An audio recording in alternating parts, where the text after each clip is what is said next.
안녕하세요. 원영섭 변호사입니다.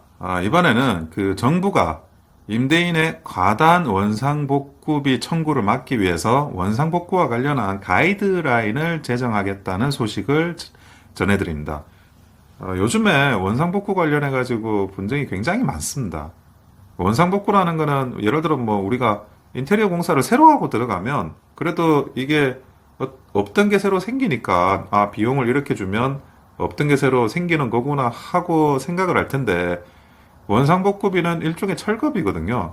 그러면 그 철거비와 그리고 최소한의 다시 원상을 하는 다시 적극적인 시공비로 나눠지는데 별로 뭐 아무것도 안 되는 것 같은데도 굉장히 비용이 요즘 많이 산정되고 있어요. 근데 이것이 제가 뭐 여러 차례 우리 유튜브에도 지적을 한 바와 같이 전반적으로 공사비가 증가한 것에도 원인이 있습니다.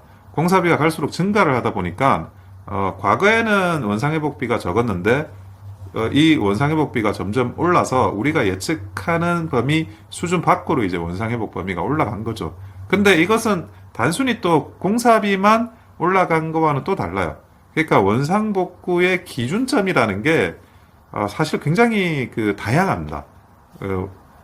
임대인이든 임차인이든 서로가 보는 원상회복의 정도라는 게 너무나 다양해서 전문가가 아니면 그 정도의 수준이 무엇인가에 대해서 관념의 차이가 굉장히 커지는 거죠. 그러니까 아까도 말씀드렸다시피 공사비가 적었을 때는 전반적으로 그 관념의 기준이 차이가 나더라도 그것이 차지하는 어떤 비중이 작았는데 이제는 공사비가 늘어나다 보니까 관념의 기준의 차이에 의해서 발생하는, 그러니까 나는 이 정도 원상회복이면 된 것 같은데 아니 나는 저 정도 원상회복은 해줘야 돼, 이 생각의 차이에서 발생하는 그 편차가 굉장히 두드러지고 그것이 근본적으로 분쟁의 원인이 되고 있어요. 그러니까 요즘에 임대차 분쟁 중에 유지 수선 의무 갈등, 원상회복과 관련한 갈등이 한 15.6%입니다.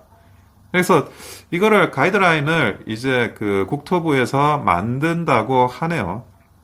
사실은 이게 그 기준이 다르면 그전에는 어떻게 했냐 그러면 소송으로 가는 수밖에 없어요. 소송으로 가서 통상의 원상회복이 뭐냐? 그걸 따져가지고 서로한테 손해배상을 인정할 수밖에 없는데 그러면 소송을 가게 되면 이렇게 되죠. 일단은 변호사 비용 발생합니다. 몇백만 원. 그리고 원상회복 비용이 얼마인지를 확인하기 위한 법원 감정료가 또 몇백만 원 발생해요. 그래서 서로가 이제 이 선과 저 선이 어떤 뭐 감정거에 따른 특정한 보수비용, 원상회복 비용이 정리가 되겠죠. 그러면 거기에 따라서 주고받고 하는 게 생기는데 이미 이 소송 비용이 발생을 해버린 거예요. 소송 비용이 발생을 하니까 사실은 이게 뭐 배보다 배꼽이 더 큰 거 아니냐 이런 상황이 될 수도 있는 거죠. 그러다 보니 정부에서 어느 정도 이렇게 가이드라인을 만든다라고 하는데 그거는 대단히 환영합니다. 그러니까 왜 그전에는 없었을까 하는 그런 아쉬움이 있을 정도로 너무나 환영을 하고요. 그리고 이 원상복구 비용이 가지고 있는 그 쟁점이 저는 앞으로 점점 커지지 이게 작아지지는 않는다고 생각을 하는 거죠. 점점 커지기 때문에 국토교통부가 뭐 한 10개월 정도 연구 용역 기간을 제시를 한다 그러네요. 아마 이렇게 제시를 하면 거기서 만든 가이드라인에 따라 가지고 현재 이제 그 법원에서 법원 감정인들이 감정하는 그런 법원 감정상의 원상회복 비용, 원상복구 비용도 많이 참고가 되지 않을까라는 생각을 합니다.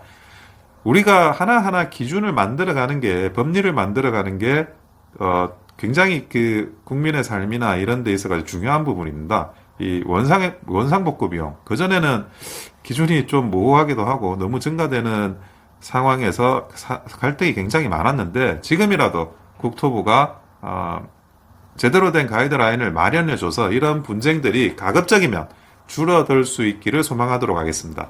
이상 원영섭 변호사였습니다. 좋아요와 구독은 큰 힘이 됩니다. 감사합니다.